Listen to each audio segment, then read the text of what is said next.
तो आधार के सहारे हम ये सीखते हैं कि हमें जीना कैसे, हमें कैसे सोसाइटी को कंट्रीब्यूट करना है, हमें कैसे अपने आप को विकसित करना है कि हम अपने देश के लिए कुछ काम कर सकते हैं, हम कैसे समाज में योगदान दे सकते हैं। आधार हमें स्वार्थ से लेकर के परमार्थ की ओर जाने तक की रास्ता दिखाता है। यानी कि अगर हम अपने स्वार्थ से ऊपर उठ करके किसी देश हित के लिए काम करते हैं, जनता हित के लिए काम करते हैं, समाज हित के लिए काम करते हैं, तो वो परमार्थ हो जाता है। इसके बाद शिक्षा और चरित्र निर्माण की बात की जाती है, यानी कि अगर हमारा युवा ही शिक्षित नहीं रहेगा तो हम कैसे आगे बढ़ सकते हैं। यानी उनका एक चीज और मानना था, मुझे ये बात उनकी बहुत अच्छी लगती है कि उनका कहना था कि शिक्षा केवल बौद्धिक विकास के लिए नहीं होती, शिक्षा का मतलब है कि आपका चरित्र निर्माण होना चाहिए, आपके अंदर नैतिक मूल्यों का विकास होना चाहिए, तब आप मानते हैं कि आप शिक्षित हैं। यदि आप रोड के किनारे किसी पड़े हुए व्यक्ति जो ठंड से कांप रहे, आप उसको कंबल नहीं उड़ा सकते हैं, तो आप किस बात की शिक्षित हैं। इसके बाद यदि बात की जाती है उनकी, अगर मैं कुछ उदाहरण दूं तो आज की जो नेशनल एजुकेशन पॉलिसी है, जो फिनलैंड की शिक्षा प्रणाली है, जो कि नेशनल डिजिटल लाइब्रेरी आप कह सकते हैं, हम और आप देखते हैं कि हमारे टीवी पे इस समय प्रसारित हो रहा है स्वयं पोर्टल, जो कि हमारे युवाओं के कौशल में विकास कर रहा है, हमारे एजुकेशन प्रोग्राम्स को प्रमोट कर रहा है। ऐसे जो प्रोग्राम्स हैं ये दिखाते हैं कि हम लोग किस तरीके से आज विवेकानंद के आदर्शों को पालन करते हुए धीरे धीरे हम आगे बढ़ रहे हैं, लेकिन इसमें अभी तेजी की बहुत बहुत आवश्यकता है।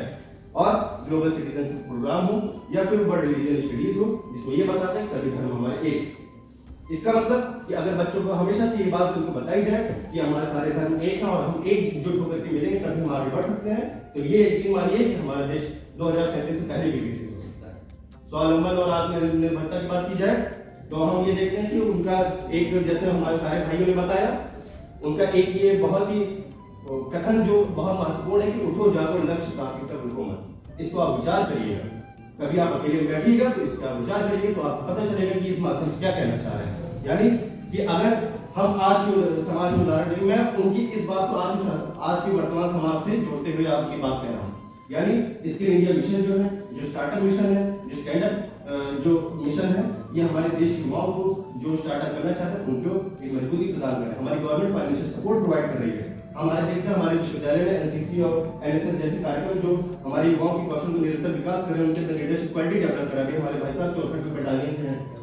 फिर इसके बाद बात करते हैं सामाजिक और समरसता की सेवा की बात करते हैं, तो उन्होंने बताया कि जो गरीब है सबसे पहले उनको भी उठाने की हमें बहुत ज्यादा जरूरत है। आयुष्मान मॉडल हो, चाहे रामकृष्ण मिशन का मॉडल हो, जो निरंतर हमारे देश के पुअर्स की और हमारे गरीबों की सेवा कर रहे हैं निस्वार्थ भाव से। हम लोग अंतर्राष्ट्रीय योगा दिवस मनाते हैं, आयुर्वेद का पुनरुत्थान कर रहे हैं। हमारे देश विकास में बाबा रामदेव हो, पतंजलि, ऐसे बहुत से लोग हैं जो योग दिवस को प्रमोट कर रहे हैं।